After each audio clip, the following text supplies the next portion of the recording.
성령 강림절후 10번째 주일입니다. 오늘은 말씀을 시작하기 전 지난 한 주를 먼저 돌아봅시다. 지난 한 주간 여러분들의 마음속 검색어 1위는 무엇이었습니까? 여러분은 무엇에 관심을 쏟으며 책을 읽거나 혹은 뉴스 기사 또는 유튜브 동영상을 찾아보고 계셨습니까?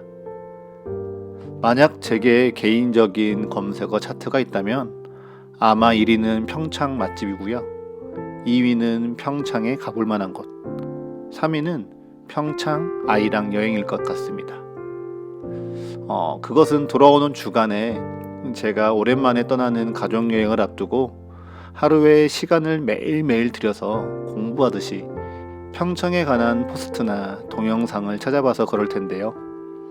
물론 지금은 검색어 순위가 정치적으로나 사회적으로 오남용이 심하고 이로 인해서 오히려 사회에 악영향을 끼치고 있기에 포털 사이트에서는 더 이상 노출되지 않습니다. 그렇지만 예전에는 검색어 순위가 있을 때 많은 사람들이 무엇에 관심을 두고 살아가는지, 또 요즘 어떠한 주제나 키워드가 사회적인 관심사인지 점검해 볼 수 있는 좋은 순기능도 있었죠. 그래서 그 시대가 공유하고 있는 관심사에 대해서 함께 이야기를 나누고 그것이 자신의 삶을 풍성하게 만드는 동력이 되기도 했고요. 혹은 인생의 방향을 결정하는 중요한 계기이자 주제가 되기도 했습니다. 오늘 예레미야가 말씀을 전할 당시 남유다 왕국, 특별히 예루살렘의 백성들에게는요, 공통된 관심사가 있었습니다. 그 당시에 사회적인 키워드를 꼽아보자면 1위는 바벨론 왕국, 2위는 구원을 위해 회개하라, 3위는 민족의 반역자 예레미야였을 것입니다. 오늘 말씀의 배경이 되는 이 남유다 왕국은요, 이미 바벨론에 의해 한 번 점령당한 후였습니다. 그래서 여호야긴 왕이 잡혀가고 시드기야 왕이 바벨론의 군대에 의해 세워졌죠. 그러나 유다의 왕과 지도자들은 애굽을 더 의지하며 바벨론에게 계속 저항하려고 했습니다. 이를 괘씸하게 여긴 바벨론은 남유다 왕국의 전역을 점령하고 예루살렘을 포위해버렸죠. 그러한 심각한 위기 속에 많은 선지자들이 등장하여 하나님의 말씀을 전하였습니다. 이스라엘의 회개를 통해 다시 회복하실 하나님의 구원을 기다리라고 가르쳤죠. 그런데 예레미야는 아니었습니다. 예레미야는 철저하게 이 땅이 바벨론에 의해 멸망할 것이고 이 백성은 예루살렘을 떠나 바벨론으로 가서 살아야 한다고 말했죠. 그래서 예레미야서에는요, 선지자 예레미야가 선포하는 하나님의 심판과 그 심판에 대한 여러 환상과 선지자의 상징적인 행위들이 구구절절하게 기록되어 있습니다. 이러한 이유 때문에 성경을 한번 제대로 읽어야겠다 마음먹은 분들도요, 역대상에 기록된 이스라엘의 기나긴 족보를 읽으며 지루함을 느끼는 것만큼이나 이 예레미야의 말씀을 읽으며 괜한 불편함을 느끼고 성경 읽기에 위기를 맞이할 수도 있습니다. 나는 분명 하나님의 말씀을 읽으면서 무엇인가를 새롭게 배우고 위로를 얻고 혹은 하나님의 말씀을 통해서 꿈을 꾸며 지혜를 얻고자 하였는데 예레미야서에 기록된 이 심판에 대한 이해할 수 없는 환상들과 저주와 심판을 선포하는 이 하나님의 말씀은요, 읽는 이로 하여금 어서 이 말씀을 벗어나고 싶은 마음만 들게 합니다. 예레미야와 동시대를 살고 있던 예루살렘의 백성들도 그러하였습니다. 그들은 이 위기 속에 더 고통스러운 이야기를 전하는 예레미야보다요, 하나님의 구원을 선언하는 선지자들의 이야기를 더 선호했습니다. 예레미야 28장 2절에서 4절에는요, 그렇게 하나님의 구원을 선언하는 선지자들의 메시지가 이렇게 기록되어져 있는데요. 뉘앙스를 조금 더 살리기 위해서 제가 메시지 성경 버전으로 읽어드리겠습니다. 만군의 하나님, 이스라엘의 하나님께서 직접 주시는 메시지다. 내가 분명코 바벨론 왕의 멍에를 부서뜨릴 것이다. 2해가 지나가기 전에 내가 하나님의 성전 기구 전부와 바벨론 느부갓네살 왕이 약탈해간 것들 그 전부를 이곳에 다시 돌려놓을 것이다. 또한 유다 왕 여호야김의 아들 여호야김과 함께 바벨론으로 잡혀간 포로 전부를 다시 데려올 것이다. 이것은 하나님의 포고다. 그렇다. 내가 바벨론 왕의 멍에를 부서뜨릴 것이다. 너희는 더 이상 그에게 매이지 않을 것이다. 아멘. 이처럼 그 위로를 전하는 것. 그래서 이스라엘이 하나님의 회복을 얻는 것은요, 예레미야도 진정 원하였다고 이어지는 28장 6절에 기록되어 있습니다. 아멘. 여호와는 이같이 하옵소서. 여호와께서 내가 예언한 말대로 이루사 여호와의 성전 기구와 모든 포로를 바벨론에서 이곳으로 되돌려 오시기를 원하노라 라고 말합니다. 그 시대 가운데 누구보다 하나님의 말씀을 경청하고 전능하신 하나님을 굳게 믿었던 이 예레미야 또한 정말 인간된 마음으로는요, 기꺼이 회복을 선언하는 선지자들의 말처럼 되기를 바랬습니다. 하지만 결국 예레미야는 사람이 듣고 싶은 말이 아닌 하나님이 전하고 선포하게 하는 심판을 전합니다. 심판이 하나님의 뜻이었기에 믿음 가운데 구원을 전하는 것이 아니라 깨뜨리고 진멸하는 심판을 믿음으로 선포하는 것이죠. 그럼에도 듣지 않고 이를 거부하는 남유다의 왕과 백성들을 향해, 그리고 심판의 메시지를 가로막는 거짓을 전하는 선지자들을 향해 경고합니다. 예레미야 23장 25절부터 27절의 말씀입니다. 내 이름으로 거짓을 예언하는 선지자들의 말에 내가 꿈을 꾸었다. 꿈을 꾸었다고 말하는 것을 내가 들었노라. 거짓을 예언하는 선지자들이 언제까지 이 마음을 품겠느냐? 그들은 그 마음에 간교한 것을 예언하느니라. 그들이 서로 꿈꾼 것을 말하니 그 생각인즉 그들의 조상이 바알로 말미암아 내 이름을 잊어버린 것 같이 내 백성으로 내 이름을 잊게 하려 함이로다. 아멘. 예루살렘의 백성들은 분명 하나님의 사랑을 알고 있었습니다. 하나님이 이스라엘을 얼마나 사랑하셨고 또 어떻게 축복하셨으며 무엇보다 이 예루살렘 성전에 함께 거하신다는 것을 알고 있었지요. 그래서 자신들의 손자와 함께 하셨던 그 하나님을 다시 믿고 회개하면 그들이 위기를 벗어나 다시 은혜의 해가 시작될 것이라는 그 말씀을 듣고 싶어 했습니다. 그에 응답하여 많은 선지자들은요, 어려운 시절 가운데서도 회개하며 하나님의 은혜를 기다리고 버텨내는 것이 믿음이라고 전했습니다. 그런데 예레미야는 그의 정반대되는 메시지를 전하고 있습니다. 오히려 그렇게 구원을 믿고 너희가 꿈꾸는 대로 말하는 것이 그들의 조상이 바알로 말미암아 내 이름을 잊어버리게 한 것과 같다고 정죄하고 있습니다. 그리고는 심판을 선포하죠.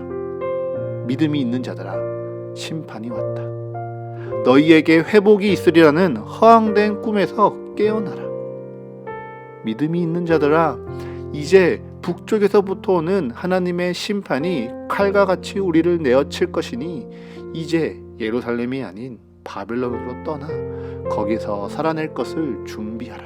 말씀을 전하며 예루살렘 백성들에게 하나님의 심판을 인정하고 그 어려움을 견디는 것이 너희의 믿음이라 전하고 있습니다. 네, 그렇습니다. 예레미야는 하나님의 구원을 믿고자 하는 이스라엘 백성들에게 하나님의 심판을 믿으라고 이야기합니다.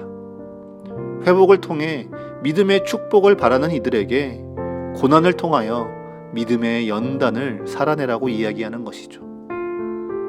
믿음이 있으니 이 어려움을 받아들이고 믿음이 있으니 고난의 때를 살아가라고 말씀하는 것입니다.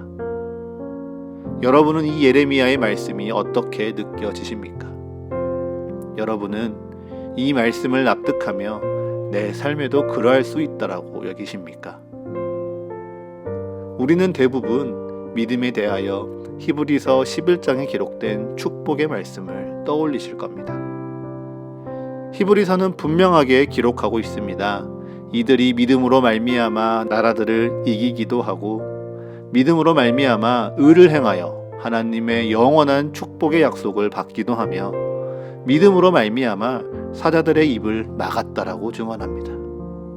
또한 믿음으로 말미암아 불의 세력을 멸하기도 하고 믿음으로 말미암아 생명을 위협하는 칼날을 피하기도 하며 믿음으로 말미암아 연약한 가운데서 강하게 되기도 하고 믿음으로 말미암아 전쟁에 용감하게 되어 이방 사람들의 진을 물리쳤다라고 기록하죠.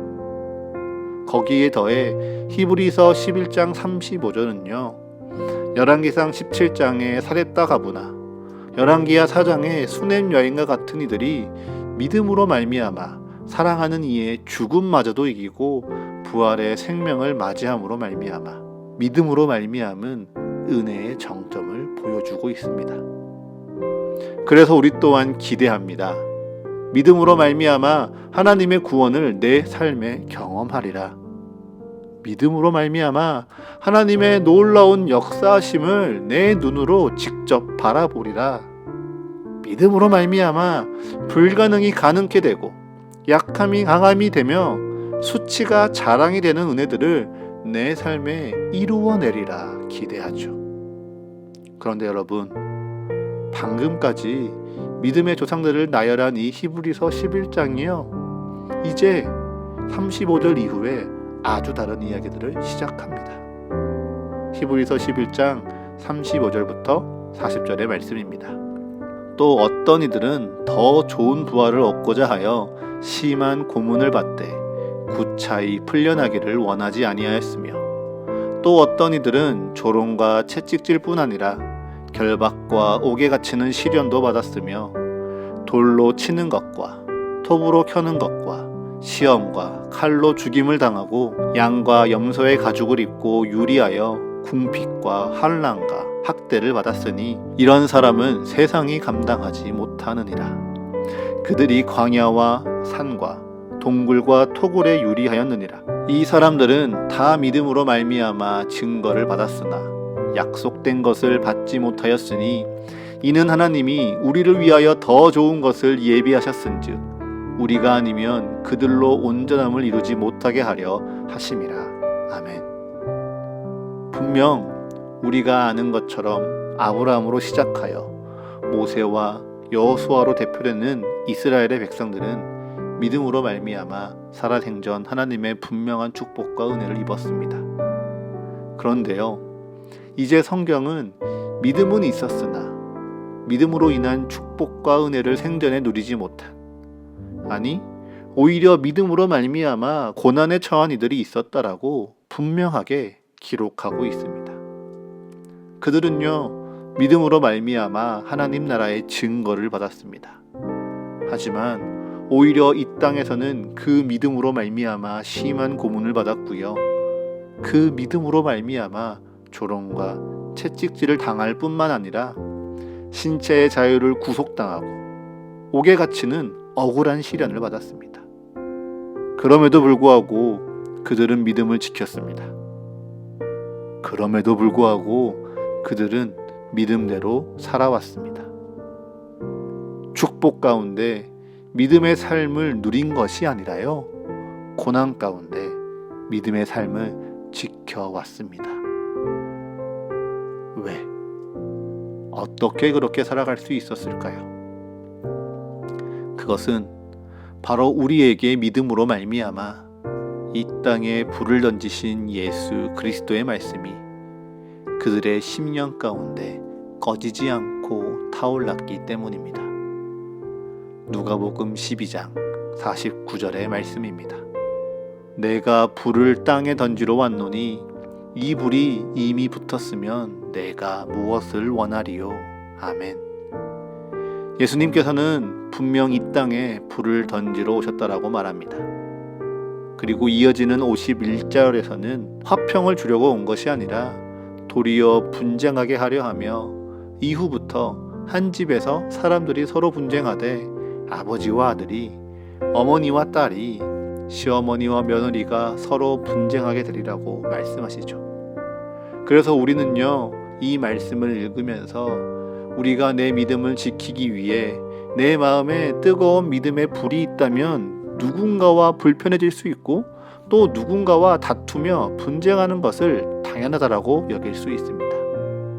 왜냐하면 우리는 믿음으로 말미암아 세상에 던져진 불이라고 스스로를 여기고 있기 때문이죠. 그런데요, 여러분은 정말 예수님께서 그 마음에 던지신 불을 품고 진정 살아가고 있으십니까? 예수님이 그 마음에 심어놓은 그 불을 여러분은 무엇이라고 여기며 살아가고 있으십니까? 성경에서는요, 우리에게 던져진 이 불에 대하여 여러 가지 의미를 전하고 있습니다. 먼저는 호렙산의 떨기나무와 시내산에 도착한 이스라엘 백성들에게 임한 불과 같이 하나님의 임재를 상징하기도 하고요. 또한 광야에서 이스라엘 백성들의 밤을 지키며 그들을 인도하시는 하나님의 능력을 뜻하기도 합니다. 또한 죄악을 질투하시는 하나님께서 죄를 심판하시는 상징이자 그것을 회개하며 돌이키는 자들의 예배를 뜻하기도 하죠. 혹은 성전 안에 항상 켜져 있는 등잔대의 불과 같이 하나님께서 여기에 함께 거하심을 기억하게 하거나 성령이 임재하심을 상징하는 불로서 우리에게 임하시고 또한 우리에게 내주하신 하나님의 동행을 상징하기도 합니다. 그래서 하나님을 뜻하는 이 불은요, 세상의 거짓을 멀리하게 합니다. 온전하신 하나님의 이 불은요, 내 안의 두려움과 의심, 염려를 소멸시키고요, 내 안에 담겨진 이 거룩한 불은 우리를 언제나 하나님의 동행하심을 기억하며 그의 인도하시는 걸음을 의지하게 합니다.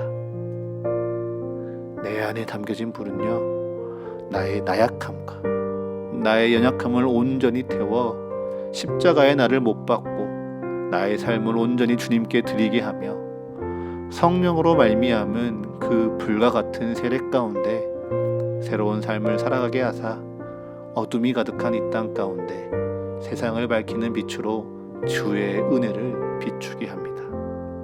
그 불을 품고 우리 믿음의 선조들은 살아왔습니다. 그 불이 심령 안에 있었기에 믿음을 포기하게 하는 이 세상의 위협 앞에서 우리 믿음의 선조들은요, 그 믿음의 불을 붙잡고 세상과 싸워 이길 수 있었습니다. 그 불에 사로잡혀 살았기에 우리 믿음의 선조들은요, 믿음을 지키며 사는 것이 세상에서 부유하게 사는 것보다 더 중요했고 광야와 산과 동굴에 거할지라도 나의 믿음을 지키며 사는 것이 더 중요하다라고 여겼습니다. 그 불에 사로잡혀 때론 자신의 가족과 친구들에게 조롱을 당하고 배척을 당하며 서로 분쟁하게 되더라도 믿음으로 말미암은 그 뜨거운 불이 그들 안에 타오르고 있으니 그 불로 말미암아 더 좋은 약속을 주님께 우리가 받았으니 괜찮다. 우리는 하나님의 온전한 나라를 꿈꾸며 살아갈 수 있다 여겼습니다. 비록 성경에 기록된 수많은 이인들과 같이 믿음으로 말미암아 이 생에 약속된 축복을 받지 못하였으나 하나님이 더 좋은 것을 이 땅이 아닌 저 하나님의 나라 가운데 예비하셨음을 믿음의 눈으로 바라보며 그들은 끝까지 부끄러움과 수치를 십자가에서 참으신 예수 그리스도와 같이 믿음의 경주를 다하였습니다. 그리고 이제 이들과 같이 살아가기를 원하는 우리에게 주님께서 묻습니다. 우리는 정말 이 시대 어떤 그리스도인으로 살아가고 싶은지 말입니다. 이 설교를 준비하며 시대를 살아가는 우리가 듣고 싶은 이야기가 무엇일지 방송 프로그램 편성표를 한번 쭉 훑어보았습니다. 그랬더니 분명 이 시대가 원하는 메시지가 있었습니다. 하나는 다름을 인정하는 것. 그래서 다름이 틀림이 아니라 다름 그대로 존중받는 것을 이 세상은 원하고 있고요. 또 하나는 위로를 받는 것. 나를 알지 못하고 너를 알지 못하여 쌓여왔고 또 지나쳐왔던 지난 나를 위로받고 치유하는 메시지가 이 시대 가운데 우리가 원하는 말씀이었습니다. 이러한 메시지가요, 분명 하나님의 말씀 안에도 있습니다. 나를 나대로 창조하신 하나님의 계획하심을 믿고 지난날의 무지와 오늘의 연약함을 위로하시는 하나님께 감사하면서 우리에게 주신 은혜와 구원을 감사하며 사는 것. 이것은 분명 성경에 구석구석 기록된 하나님의 약속입니다. 그런데요, 그 은혜를 선포하며 나의 것으로 받아들이기 전에 묻고 싶습니다. 여러분은 여러분의 삶 속에 내가 듣고 싶은 말이 아닌 하나님이 전하고 싶은 그 말씀을 들으며 그 말씀대로, 그 말씀이 이끌어가는 대로 여러분은 살아가고 있습니까? 여러분, 반드시 기억하십시오. 이 세상과 그리고 우리의 오늘은 주께서 주신 믿음의 불로 새롭게 조명해야만 합니다.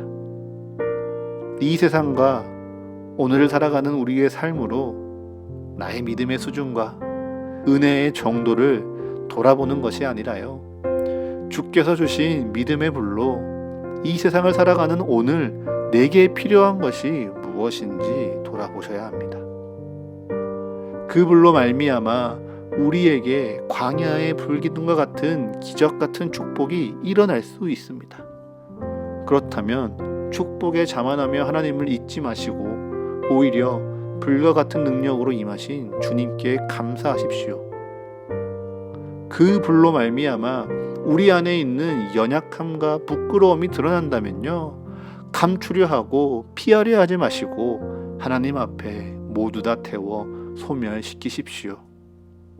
나를 태워 주님께 다 드리는 거룩한 산 제사로, 거룩한 예배로 주님께 드리십시오.